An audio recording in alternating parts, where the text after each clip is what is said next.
Hello and welcome to my channel. Here we talk about anime series and what science fiction they show in anime. Today we look at Steins is a 2011 anime television series created by the animation studio White Fox. The series was produced by Mika Nomura and Yoshine Odoi, directed by Hiroshi Hamasaki and Takuya Sato, and written by Juki Hanada, with animation direction and character design by Kyuta Sakai, and music by Takeshi Abo. Steins Gate is an adaptation of the video game of the same name. It is set in 2010 in Akihabara, Tokyo, and follows Rintaro Okabe, a self-proclaimed mad scientist who runs the Future Gadget Laboratory in an apartment together with his friends Miyuri Shina and Itaru Daru Hashida. While attending a conference about time travel, Okabe finds the dead body of Kurisu Makis, a neuroscience researcher. He sends a text message about it to Daru, and later discovers that Kurisu is alive, and that the message arrived before he sent it. The laboratory members learn that the cell phone-operated microwave oven they are developing can send text messages back in time. They are joined by Kurisu, and investigate if sending text messages, referred to as D-mails, to the past to change the present. Kurisu eventually creates a device that can send memories through the microwave oven, effectively allowing the user to time travel. If you want to know what happened, just look at the series. So I want to know if this is possible in real life. If not, then how much closer are we? We need to understand first, what does Steins Gate mean exactly? Okabe mentions it frequently in the anime, and it is also the title of the series. One thing which is unfortunately lost in the process of adapting a work from a print medium into something spoken like anime is wordplay. Wordplay plays a big role in the Japanese language, and this is no different for manga, anime, light novels, visual novels, video games, etc. In the original video game, Steins Gate, as mentioned by Okabe, is written in kanji and kana as, literally, the doorway of the stone of destiny. However, its pronunciation is not Unmei Seiki no Tabira, but rather with the furigana, Steins Gate. As an anime script, the voice actor would only read out the pronunciation in the parentheses, not the kanji and kana preceding it.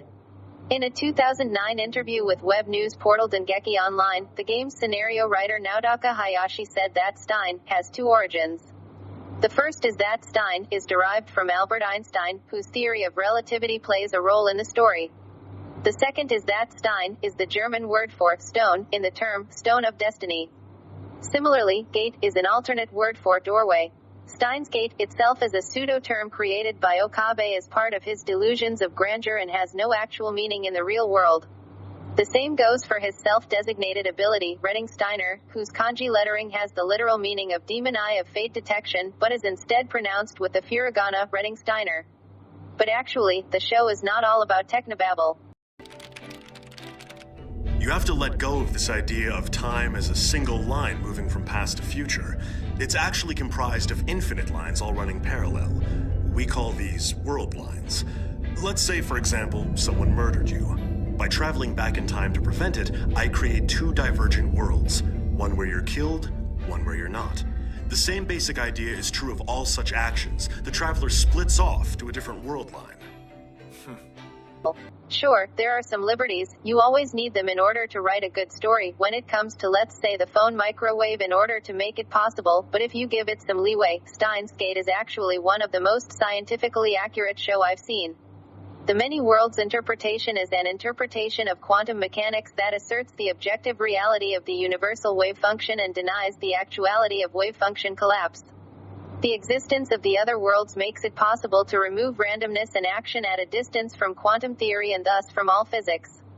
Many worlds implies that all possible alternate histories and futures are real, each representing an actual world or universe. Consider, can the universe be justifiably called infinite? Doubtful. It may not have a discernible end, but it had a beginning, and its component parts definitely have a limited cosmological shelf life. Splitting hairs or not, if history tells us anything, it's that scientists often make very poor poets. We're all just a ship of fools chasing phantoms, heedless of what really underwrites.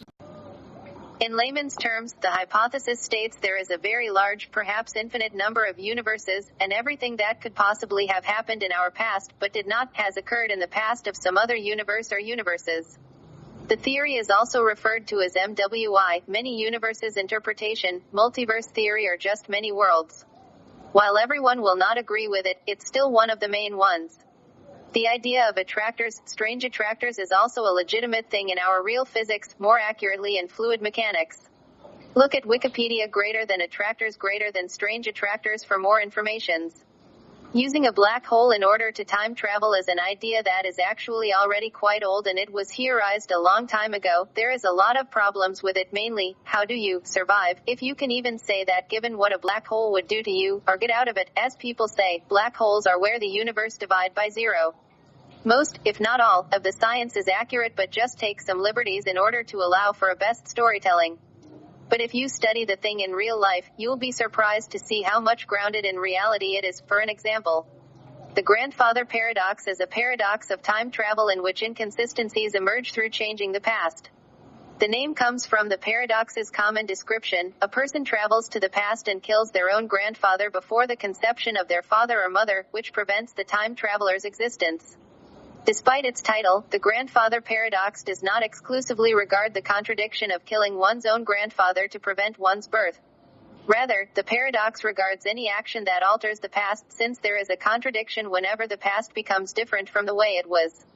Another variant of the grandfather paradox is the Hitler paradox, or Hitler's murder paradox, a fairly frequent trope in science fiction, in which the protagonist travels back in time to murder Adolf Hitler before he can instigate World War II and the Holocaust. Rather than necessarily physically preventing time travel, the action removes any reason for the travel, along with any knowledge that the reason ever existed, thus removing any point in traveling in time in the first place.